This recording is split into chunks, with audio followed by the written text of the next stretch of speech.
It's sweet time.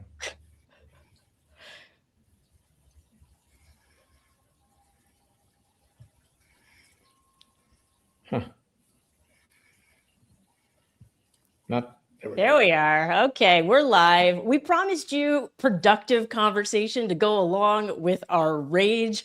There's plenty of it here at the Revolution. And we have LaTosha Brown with us from Black Voters Matter, who had me up all night, energized, ready to fight. Welcome to the Revolution. Thank you. Thank you. I'm glad to be here. So Mike and I were just talking before the show, before you came on, about what white guys can do to help the movement. And so last night, first of all, talk to the people a little bit about the call last night, because it was incredibly energizing. I know a lot of us are exhausted and angry for good reason. Yes. And last night's call left me feeling like, we got this. I felt energized. Yes. You know, in this country, it has always been, and I think across the world, it has always been the people that shape government. And when people pull back government and bad people in position, this is what happens. When we get engaged, we can shape it to be what exactly we want to. But last night, we had a call, Win with Black Women, which is a network that was created a few years ago.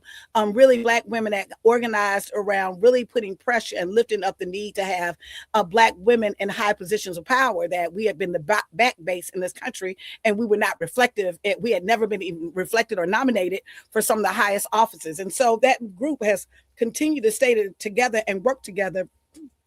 And we have a network of I think there's over 40,000 women that are signed up as a part of that network. But what we did is last night we had a special emergency urgent call where we had a special guest on this call to really talk about voting rights, the assault on voting rights, what we could do in this moment, and what is our immediate response as a community, really being led by Black women. We had this call and we had our special guest, what we call our forever vice president, which was Kamala Harris, joined us last night and talked about, she shared some of the things that what we're facing right now and why it's important in this moment for us to really understand that if we're going to actually have the democracy we desire, we deserve, we're going to have to do the work. We're going to have to organize ourselves and really understand how this is a concerted effort, that this is a very organized attack. It's not accidental, you know, and that is important, and that what is happening in the South has implications to all of us. So ultimately we were organizing ourselves, we're gathering ourselves. I kind of think about what's happening this weekend as an altar call. We're calling everybody who actually believe in justice and inclusivity and democracy. We're calling you to come to what we believe is a sacred space, and the sacred space is not the land. The sacred space are the people, that we will come together in the spirit of love, that the only thing that you're going to be able to hate with is love. But we can have our righteous anger and really redirect that in such a way that we're organizing ourselves. So the call last night was really about this event that we're doing this weekend in Montgomery, Alabama, called All Roads Lead to the South. And our forever vice president said something that I think would resonate with you, Mike. She said, we need to be ruthless. Mike, sure let's talk about that. I mean, that's what I want to hear. Yes, Mike, she came with it last night. She was like, listen, we have tried all the niceties. We have tried to follow the rules. We have tried to do all the things, but our opponents are ruthless. And it's at this moment now that we have to be just as ruthless as they are about protecting our power and protecting the power of the people. Absolutely. I completely agree. I mean, my motto when dealing with MAGA has always been, when they go low, you get in the gutter. And so I guess it surprises me that so many people are so surprised by this moment, in that we've had Project 2025 has laid out the blueprint of what this administration wants to accomplish. We talk a lot about the policies of the administration and the way that they're carried out, and that cruelty is the point. Well, cruelty is the point. Racism is the motivation. It's the motivation behind each and every one of this administration's domestic policies, and even a lot of their foreign policy.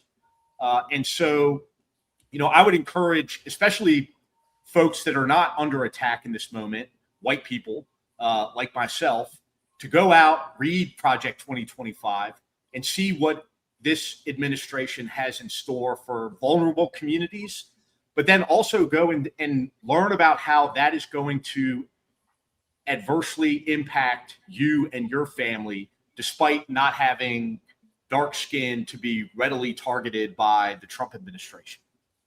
Well, and a lot of our audience is, I think our audience is predominantly white for all of y'all watching right now. And so this is a learning opportunity to find out how you can get involved, because this isn't just something that affects Black people and Black people in the South. This is something that affects all of us. So LaTosha, you had talked last night about a multicultural coalition. Can you offer our audience ways for them to get involved? I do. I just want to go back to something Mike said, because I do agree. You said when they go low, we go in together. I understand that. I always said what I say is when they go low, we go hard.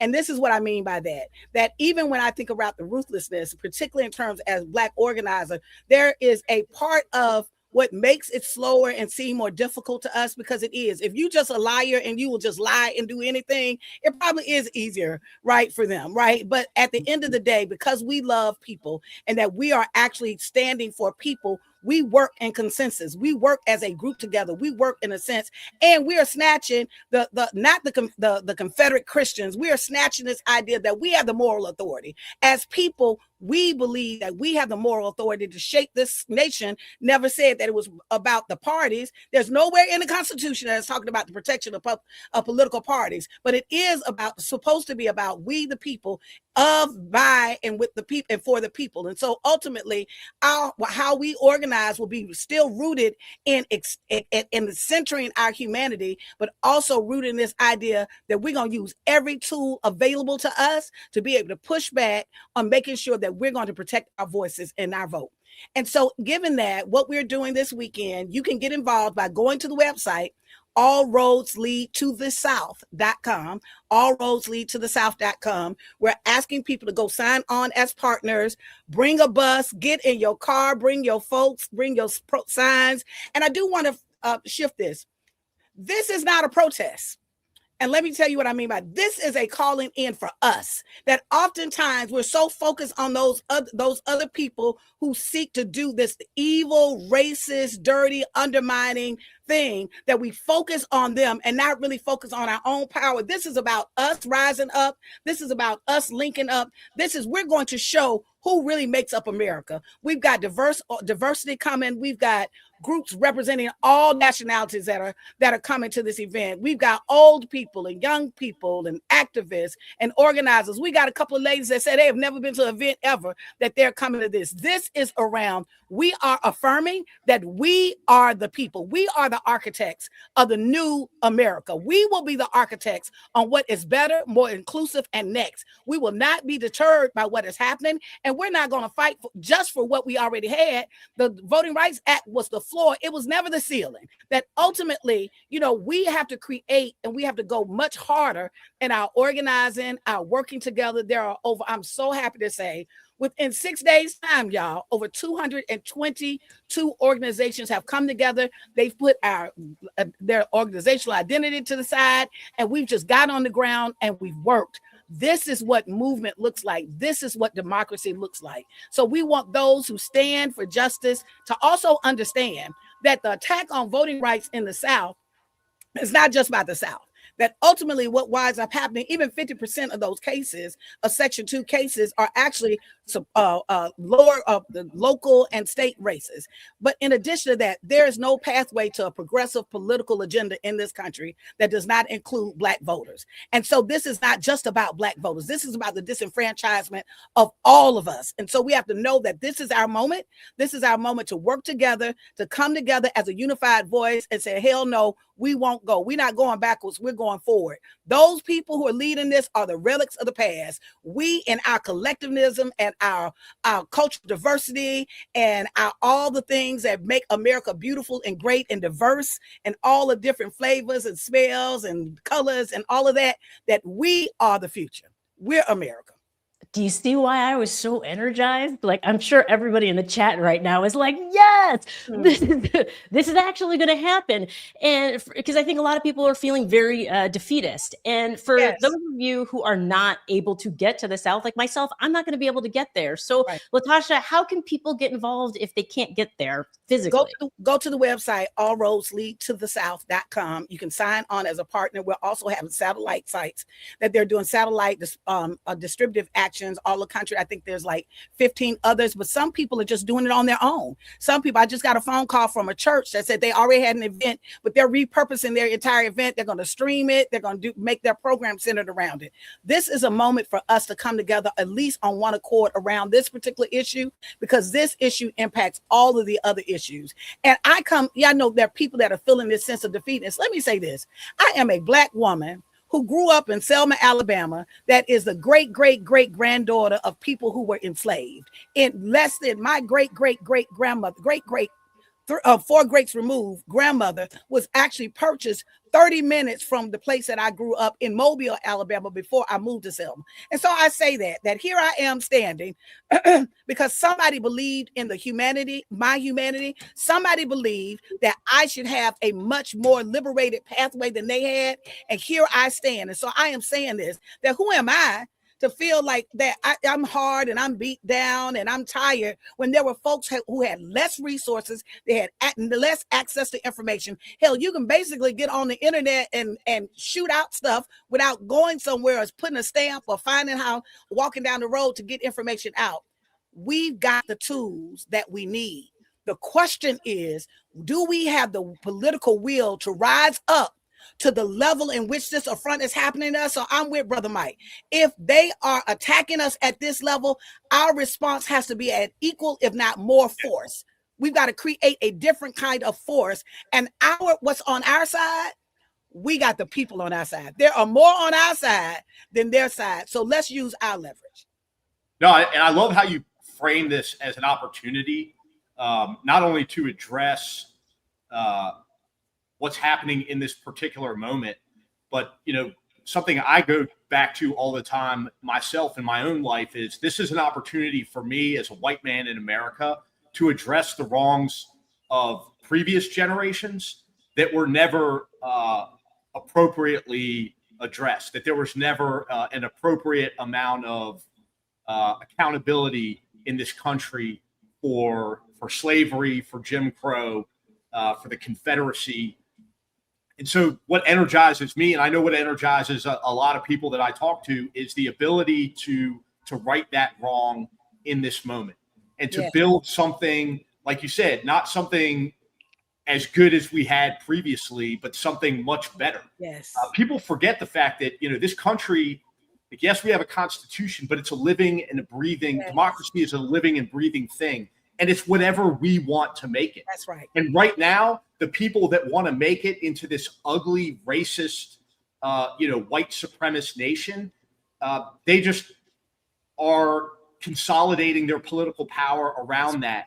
But the message of hate is not something that is going to survive into future generations. No. And so we have an opportunity right now to stomp it out forever, to send those people packing to their proverbial graves. Some of them are old enough that maybe they might actually go to their actual graves. But nevertheless, LaTosha, this is the moment. And so what's the date? Because I didn't see the date. It's in 3 days, 2 days, 3 days. It's this Saturday, May 16th. It's an early, fast, it's a rapid response, because if you all have been following, people who are listening have been following the news, it's been a rapid succession. They've been doing things so sneakily that even in Louisiana, they passed the MAPS bill, went out of committee at 4:25 a.m. in the morning. I'm like, really? Like, this is an egregious, concerted act that has been organized to really be able to disenfranchise and just do it like quick it's like a quick hit, like it's a quick kick and there won't be a hit back. And so what we said is we were going to use the people who can come.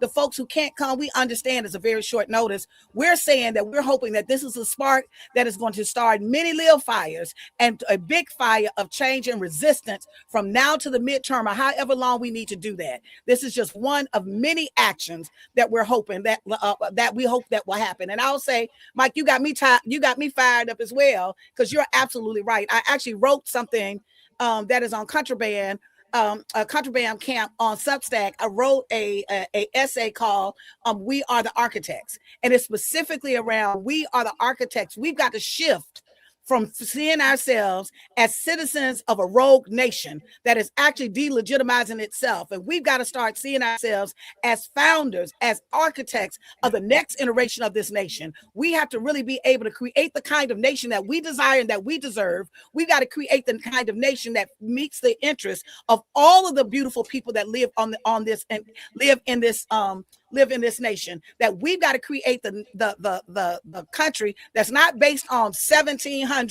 racist, patriarchal politics, but that we've got to actually make sure that we're creating the kind of structure of a nation that literally will take care of its greatest asset, and that is its people. Absolutely. And you talked about faith last night in a way that I think is really important, because we've seen how the white supremacists have weaponized faith against Americans. And I think for a lot of people watching right now, they're asking, how can we wrestle that back? And I don't go to church, but last night, after hearing all the Bible verses, I was like, yes. I was like, get me a Bible. I'm ready to go. We have a clip, but I almost don't even want to roll the clip because I just want to hear from you. But the clip I'm thinking about is about the fist, the fingers and the fist. That's the verse. Yes. Saturday, we have two different activations going on. Now, for my people of faith, I've been saying that I think we have to be strategic and different in this moment. And I've been warring with this scripture, Psalms 144:1, that says, "Blessed be my God who teaches my hands how to war and my fingers how to fight." Why am I saying that? Because there's a difference between what you can do with your fist and what you can do with your fingers. What I know is that what a fist is when we all come together, we can hit a mighty blow. But what is our individual work that we have to do right now to save this freedom? Go ahead. The fingers and the fists. I mean, that's where we are. We're at block and build. And I'll put another one on that. I am a person of faith and grew up as a person of faith. And also, if you're a true person of faith, then they believe that there's space for all of us, whether you believe or you don't, whether you are Muslim, whether you are Hindu, whether you are Sikh, whatever that is, that ultimately that faith is supposed to be rooted in the whole idea of joint humanity, of collective value. That's who we should be. We've always in the South made a big difference between Confederate Christianity and liberation Christianity that we believe in, Black liberatory Christianity that many of us believe in. That there is let's be clear now. It's not, we're thinking like, oh, there's this white Christianity, this white nationalist Christianity that has just come up. No, let's be mindful that the Klan was a Christian organization and they were burning crosses. Imagine that they were literally burning crosses, the most sacred symbol. They were using the most sacred symbol in Christianity to actually terrorize and kill and hurt and harm people. So there's always been what I call a demonic frame, a religious frame to capture white supremacy in such a way to actually make it seem like it's holy or something righteous. So those of us who just love human beings, those of us that just love the planet, those of us that actually love life and everything and things that are living, that is a connection right there. What you believe that's up to you and your belief. Like how you move through the world and the planet, that is up to you. There's a space for all of us, but anybody that actually is in a space that believe that they have some right, some authority that to say that some people are less than others, then we know that there's something wrong with that. And we cannot follow that and we cannot tolerate that. So ultimately, in a moment, those of us really who are people who are faith, we see in the rich faith tradition of a liberation theology, that we should know that this is the moment that if God has given us the power of choice, who are these people to say that we don't have choice? So our faith should actually fuel us to fight in this fight, not necessarily make us move back from it. We should be leaning into our greatest choice, that those of us who actually follow the Christian faith has been given. Our greatest gift has been this power of choice. And so as being a human being is our power of choice, then everything or anybody that governs us should also at the very least respect humanity's ability to make a choice for themselves. Yeah, I think so. And Mike, you and I have never actually talked about religion on the show before. And so I'm curious what your take is on how these white supremacists have managed to, especially how they've taken over the government and are now weaponizing it against everybody, white people included, not just Black people, everyone. Yeah, I mean, listen, like you, I'm not particularly religious, but I grew up in a religious household. Went to church every Sunday. We were raised Catholic. My parents are still, very religious. And I went to Catholic school all the way up through my freshman year of high school. So I'm familiar with the Bible. I'm familiar with Jesus. And I understand that the Jesus that I was taught about was a compassionate and an empathetic Jesus. And what I see, so clearly, for me, it's easy to recognize in Christian nationalism, it's a political movement. It's a political movement in which they cherry pick verses from the Bible, mostly the Old Testament, and they use that to justify their racist, fascist ideology. Yes. And so, and it's sad to me that it seems so difficult for so many other people who, like me, were raised in the church, raised, with a religious upbringing. But unfortunately, I think that a lot of people have had, leadership in their church, in their local church, that was more in tune with the political motivations behind religious teaching than they were about actually creating a culture and creating a country that is compassionate and empathetic and follows the golden rule, which pretty much everybody knows about, even if you're not religious, to treat others as you would like to be treated. And then to see it perverted. I mean, I remember listening to Charlie Kirk say that compassion and empathy were actually signs of weakness, and that Jesus didn't actually believe in compassion and empathy. And to me, it's like it's so clearly recognizable, but unfortunately for so many others, it's not. And that's why I think it's incumbent upon us, and by us I mean everyone, but also primarily white folks, to call this out, to call out what's happening right now for what it is. Use your whiteness to admit that this is racism, that That's what's happening with these, with gerrymandering in these southern states it's motivated by racism. It's motivated by hatred. It's motivated by something that existed. Honestly, if you look at places like Tennessee and Alabama, where the state legislature, the median age or the average age is above 65, like most of those guys were still alive during busing, segregation. And so this is how they were raised. They were the same people that were out there screaming the N-word at children who were getting integrated into their school systems. They were the same ones giving interviews with local reporters saying that, this is an abomination, that we would have to go to school with these, animals. And so this is, there's that great clip that you sent to me last night, Maya. This is the last dying breath of the Confederacy. Oh, this is it. This is Custer's last stand. What I would like to do, LaTosha, is while they're gasping that last breath, I would like to stand over them with a pillow and push that pillow down on their face to quicken the death cycle. What the good news is, Mike?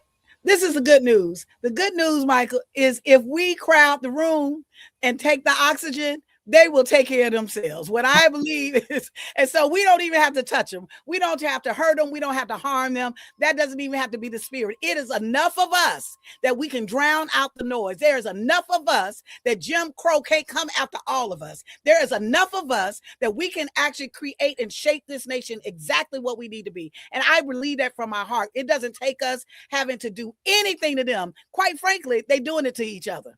Yeah, no, I agree. And then, going forward, again, white folks, let's learn from lessons of the past and not allow these people back into government ever again. Right. Not allow them a seat at the table in our political discourse in this country. I say all the time, like, if you want to be racist, go be racist, pay your taxes, shut the fuck up. But you're not going to be allowed in the political discussion, and you're not going to have a say in the way that this country is run. You could just be a miserable fuck in your little corner of the world, but you're not going to have a say-so in the future of this country. I like what you said, LaTosha, about that. We don't have to resort to anything other than being loud and engaged right now. Can you talk about, and we're almost out of time, I know, but the people who are standing by silent or think that they don't need to speak up or that they don't need to have these conversations. And that means conversations with their children, conversations with their neighbors. What do you say to the people who are like, oh, I can just, other people are doing the work. I see. I'll just say this quickly. The House of Democracy is on fire and we inside it. And so what that means is that every single one of us, our children, that whether you care, if you can't see it for yourself in this moment, think about it with your grandchild or your child or generations from now, that ultimately they're unraveling a process of fairness for all of us. It doesn't matter who we are. Are you going to be a billionaire? Are you a billionaire? And that the only way that you can get services is if you're a billionaire. You can't be a woman. You're going to be mistreated if you're a woman. You can't be a person of color. You can't be a person with disability. You can't even be a white man if you don't come with a really, really big check. So the bottom line is they're unraveling this for all of us, right? And so we've got to recognize that whether you want to be on this ride or not, baby, you're on the train. It is impacting every single aspect of our lives. We're seeing gas prices go through the roof. Just today, I went and filled up my car. It was $100. That is literally almost double what I paid to fill up my car, right? When we're looking at eggs, when we're looking at opportunities and the unraveling of even from our schools, when we're looking at all those things that actually are the protective safety net for Americans, when we're looking at there has not been net zero the first quarter of the year, net zero job growth. When we're looking at we're going to college, spending all of this money for a college degree, and we can't even afford to buy a home.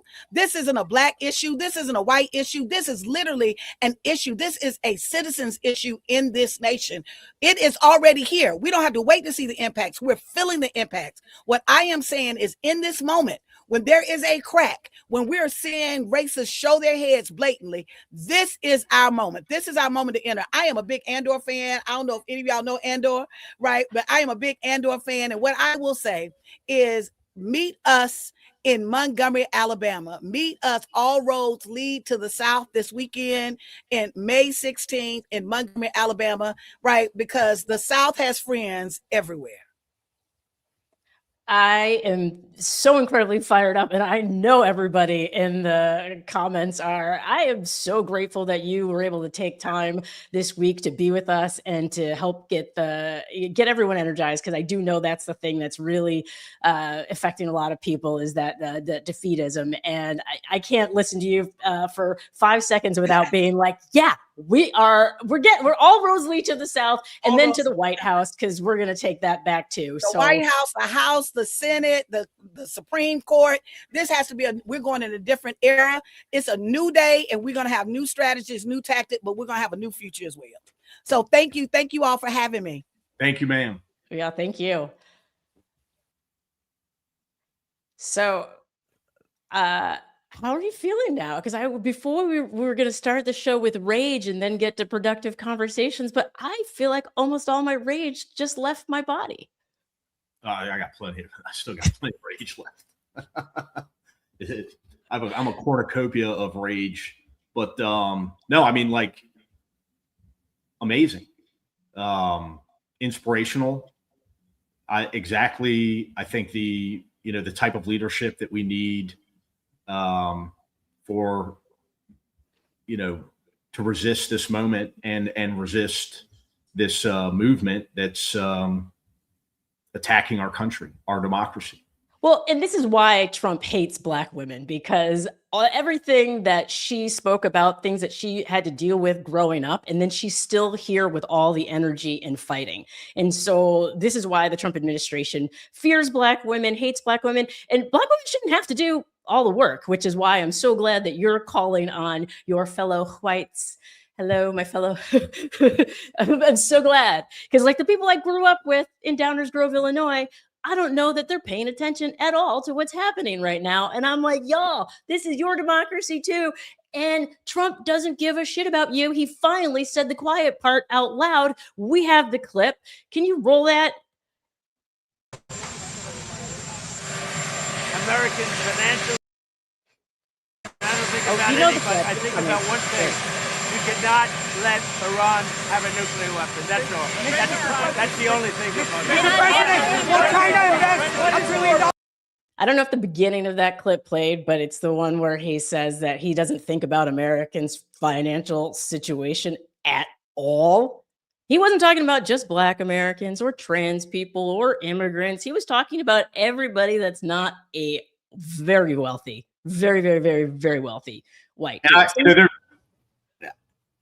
One of the things that I have not heard pushback on this particular statement from legacy media, from really anybody. The one thing I did hear was Senator John Fetterman come out in defense of the President of the United States, which I didn't know it was his job to do, and said that, reiterating that we can't allow Iran to get a nuclear weapon. Well, first of all, this whole war is predicated on a complete and total lie. And that lie is that Iran was weeks, days, hours away from imminent. From having this. First, listen to Tulsi Gabbard, the intelligence community, Joe Kent, who resigned over this, who said point blank, Iran was not close to weaponizing uranium and building a nuclear bomb. They weren't weeks away from it. They weren't months away from it. They weren't even years away from it. This is something that Benjamin Netanyahu has been trying to push on other nations literally for 30 years to get them to attack Iran over this, alleged nuclear weapon that they were developing. And it was just Donald Trump that was dumb enough to go along with it. So all of the things that are happening, the gas prices, everything that's adversely impacting our lives today, there's absolutely no reason for it to be happening. And so the idea that Donald Trump would say, well, we have to make sure that they don't build a bomb. They're not going to build a bomb. He knows that they're not going to build a bomb. He's attacking it on behalf of Benjamin Netanyahu. I'll let the conspiratorial folks dive into, what the motivations behind that might be. But ultimately, at the end of the day, Donald Trump doesn't give a shit that he is destroying our economy, driving up prices for average Americans, and that his policies, specifically with this war in Iran, are making lives, if not incredibly difficult, almost impossible for the average American. You bring up a good point that I feel like we've often that we've started to forget, which is that everything this administration does is built on a lie. Yeah.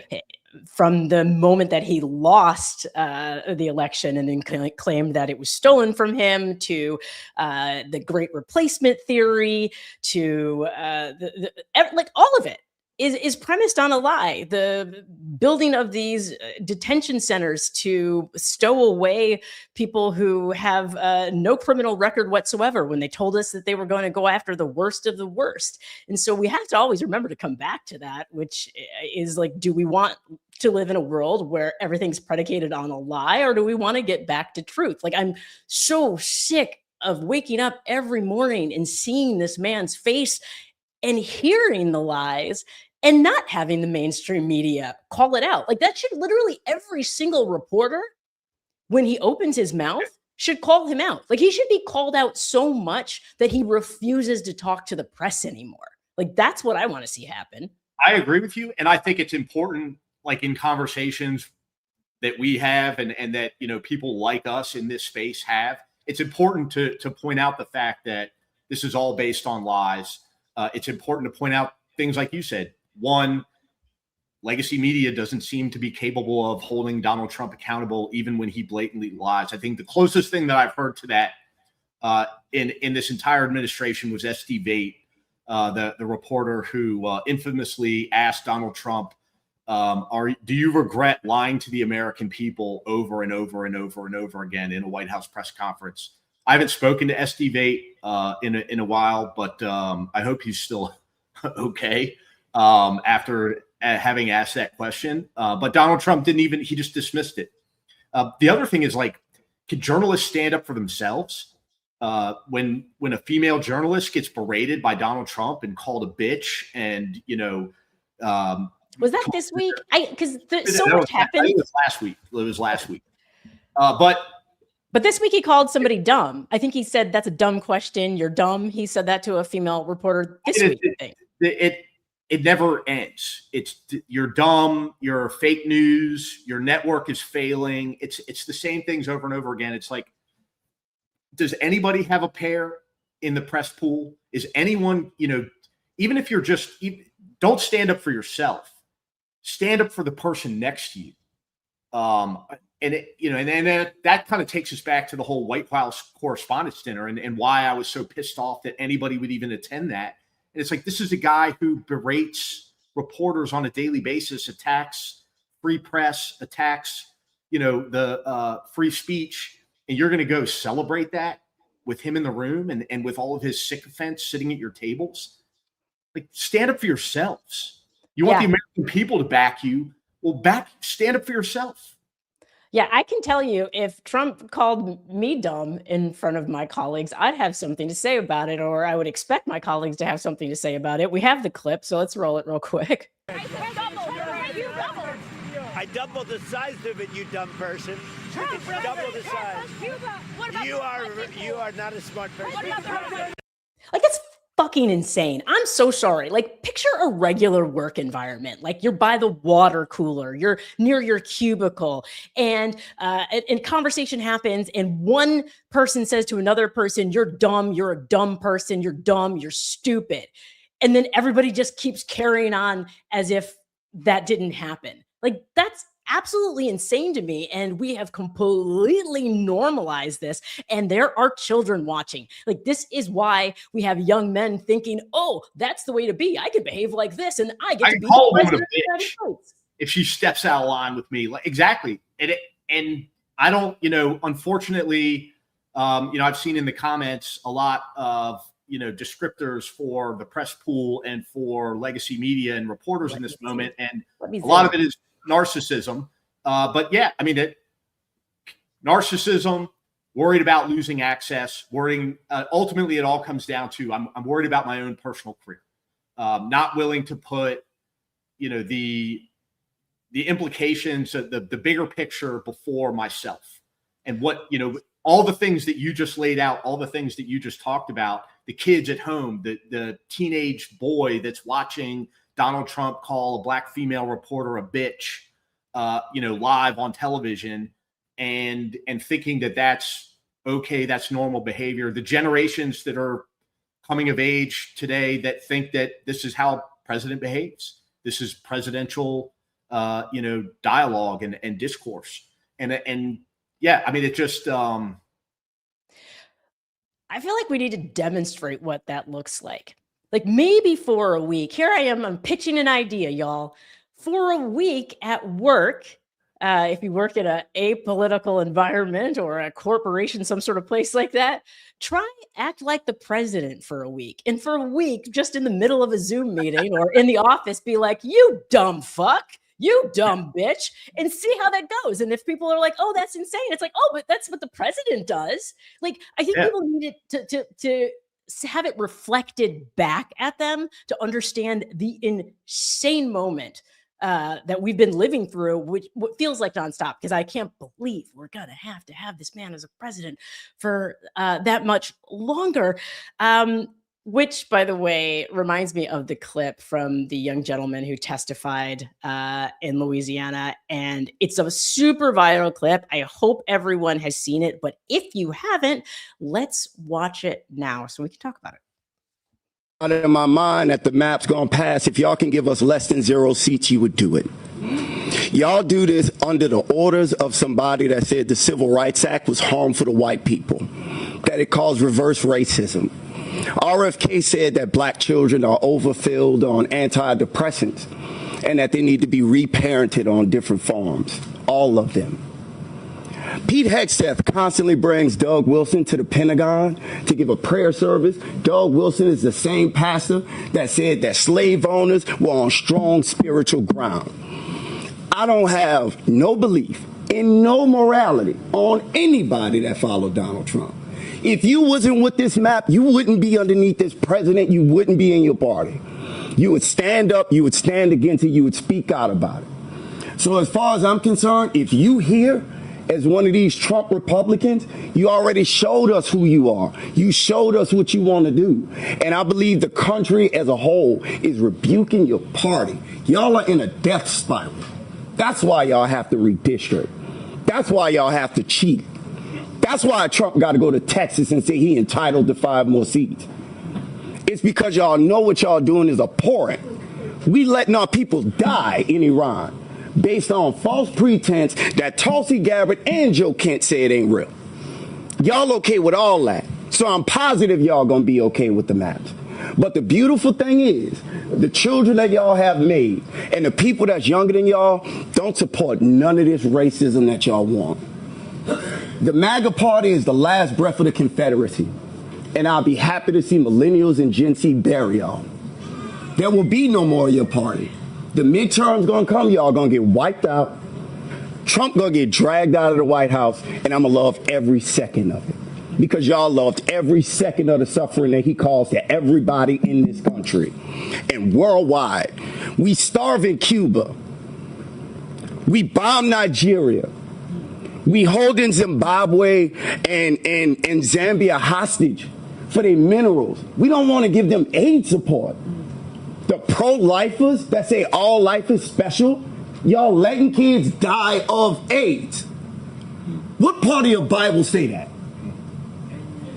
Point out the scripture. I think everybody would love to see it. And we would love to see y'all in the midterms. We would love to see y'all in the midterms. It's such a mic drop closing moment. I would love to see Trump dragged out of the White House sooner than his time is up. I don't think that's going to happen. But when I saw this clip, I can tell you, I've watched it so many times, Mike, and I've sent it to everybody. Everybody in my address book was getting that clip. And I hope all of y'all who hadn't already seen it are sending it out. This is just a regular guy. Like, he's just a guy. I think he has 5,000 followers on TikTok. I believe his name is Marshawn Kasim, something like that. Why aren't I would like our Congress folk to be talking like that. Like, don't you? I've long since given up on, the Democratic Party to spearhead the resistance to the Trump administration. At times there have been individual members who have exhibited, I'll be generous and say, a fraction of what that gentleman, just put on display for the whole world. Not nearly as inspiring, at least not to me. But yeah, no, this is a we the people moment. This is not a moment that any member of Congress on either side of the political aisle is capable of leading. And so I think that, we need to stop in the same way that we stop, caring about like this administration is going to lie. There's no way to hold them accountable. Donald Trump has stacked all the chips in his favor. All the accountability mechanisms that are built into our democracy work for him, literally work for him. They're loyal to him. And so it's going to have to be us, we the people, that defeat that. That should be our only focus, not in convince. It's the same way in your everyday lives. Don't waste your energy trying to convince some Trump supporter, regardless of whether they're a hardcore MAGA or just the guy that's like, I like his tax policies. It doesn't matter. Fuck them. Focus on defeating them, destroying them. That should be everyone's focus in this moment. And then when we, the people, right the ship, we can install people, in government like that gentleman, Marshawn, to represent us, because he clearly fucking gets it. Nobody else seems to get it. Hakeem Jeffries doesn't fucking get it. I've never seen him even display an ounce.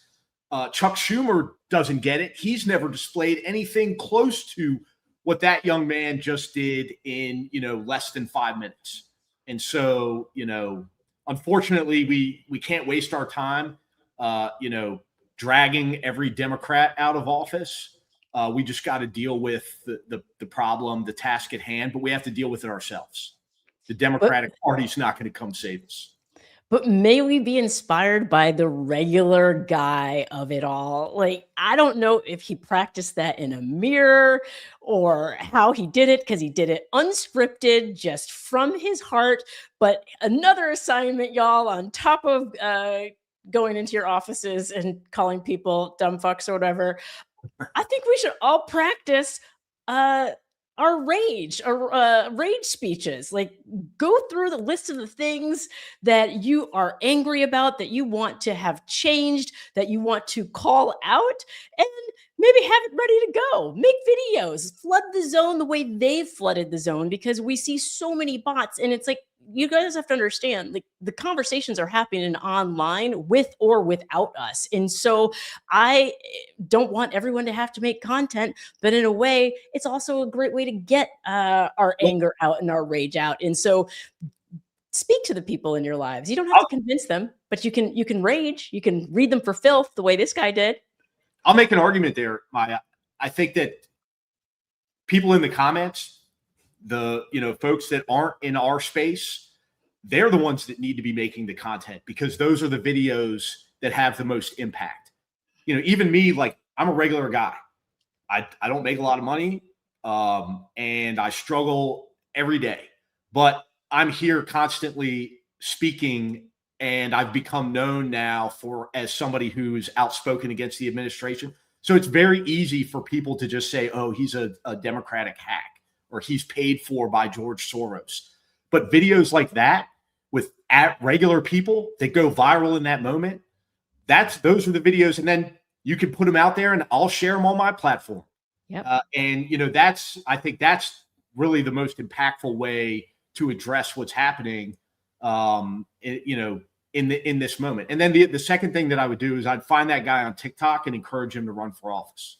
Yes, absolutely. And I think Run for Something said so many people have signed up to run in the last year. And so it's on us. We're the ones that we're looking for. And people have been doing it for generations. And maybe I'm Gen X. Maybe our generation thought that we could coast on the work of others. I'm not quite sure what happened, but democracy is a participatory sport. We can't be on the sidelines. It's like a startup, to use that language. And so it's all hands on deck. And I love what LaTosha said about the House democracy being on fire, and we're inside. And so you're either getting active and getting people engaged, or you're sitting there waiting to burn. So I love how engaged y'all really are, truly. And I'm so grateful for having these conversations. And I'm so grateful for being able to platform and spotlight people like LaTosha Brown, who her organization, I think, has they've invested over $50 million over the years reaching voters. Like, she was a regular person who just decided to do something to make a difference. So all of us have a part to play in this, which makes it a lot easier, because it's a group project, and we don't all have to carry the burden on our own shoulders.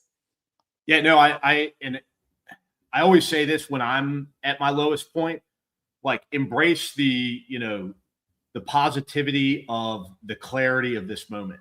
Like never, at least in my lifetime, has it been so obvious who the enemy is and what we're up against and what it means for the future of this country. At least for me as, a white guy. And so that, my takeaway is like, I know who the enemy is and I know what needs to be done to defeat them. And it's just encouraging as many people to, like you said, Maya, to participate, to get involved, to do something. Yeah. And I love that we're fighting on the same side of this. So thank you. It's incredibly important because representation matters, and that across the board. And so I think you speaking up helps other white guys with tattoos who may have been quiet before, making them realize that they too have a way to participate in this movement and a way to use their privilege in a way that's solid and appreciated. So I said that as a message to the people I went to high school with in Downers Grove, class of 95, Downers Grove South. I hope you guys are listening, because I'm watching your Facebook feeds and you're not posting about anything that you should be posting about. And it's pissing me off. And I don't want to have to come to the next reunion and talk shit directly to your faces, but I will. She might even bring me with her to the reunion. Oh my God, that would be amazing. I'm totally doing that. Oh, all right. I think we raged. We had productive conversation. We did the things that we said we'd do. So I think we're good. Until next week. I like this one. This was a good one. This was a good one, right? I'm feeling good. All right, y'all. I hope you're feeling good as well. Make sure to hydrate. Make sure to participate this weekend. Have conversations with the folks in your life. All roads lead to the South. So go check out that website. We posted it a bunch of times. Sign up. Donate if you can. Do all of the things. And we'll see you next week.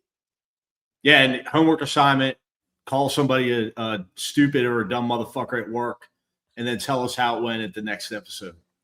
Please.